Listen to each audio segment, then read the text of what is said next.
I'm such a huge fan of all directors, and I'm very aware of the huge, wide open pool of very talented directors. So I would much rather see movies directed by them for the most part. So if it's me who steps up to direct, it's got to be because I have a personal experience. And for sure, to me, it was the metaphor of family. There was this allegory of what it really meant to be a parent. And to me, my favorite movies, horror or otherwise, are really have a strong metaphor.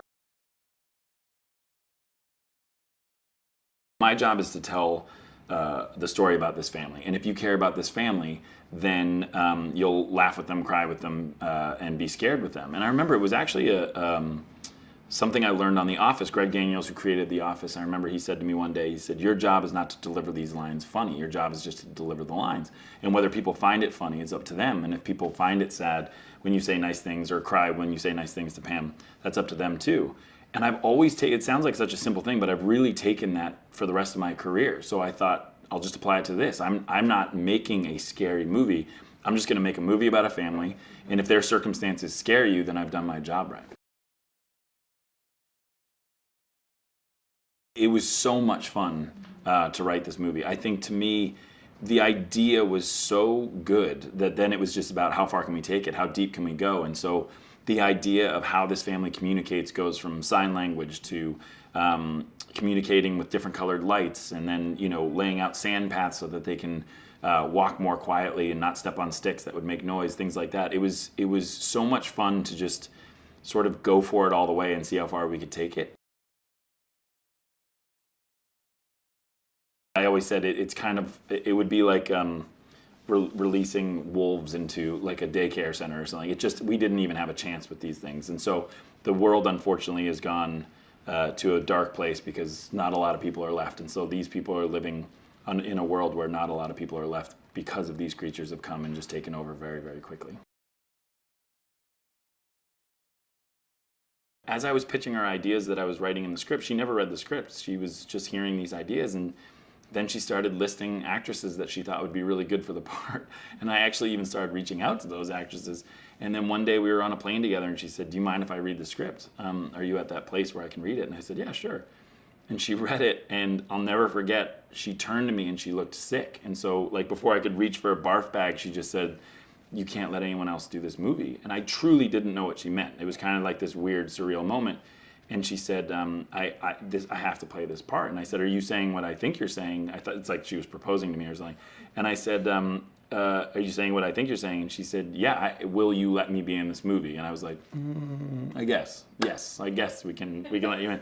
No, and I've said it before, but the truth is it was the greatest compliment of my career, because I have been witness to exactly what it takes to get my wife to commit to a movie, and how insanely classy she is, how insanely smart she is, how insanely dedicated she is to all these movies that she chooses. Well, I mean, we learned ASL for the shooting, obviously. I think probably my biggest regret of the movie is that we didn't learn ASL all the way, that we didn't just learn this language. And the reason being is I always knew I wanted a deaf actress. That was non-negotiable. When I wrote the script, it had to be a deaf actress, not just because it's the right thing to do, but because selfishly, I didn't think any actress could have the depth and the texture, obviously, of a performance that someone who was actually living through that every day. But even most importantly and selfishly, I wanted a guide through this experience. Having a family that has a deaf child, I didn't want to pretend. I didn't want to put my own spin on it because I don't really know what that is. Finding Millie is one of the best things that ever happened to this movie, not just because she's a phenomenal actress, not just because she's the wisest, most special, angelic person you can meet, but because she was so giving, and she would say, very unintimidated, she would say, this is how this scene would be, and this is sort of how we'd communicate.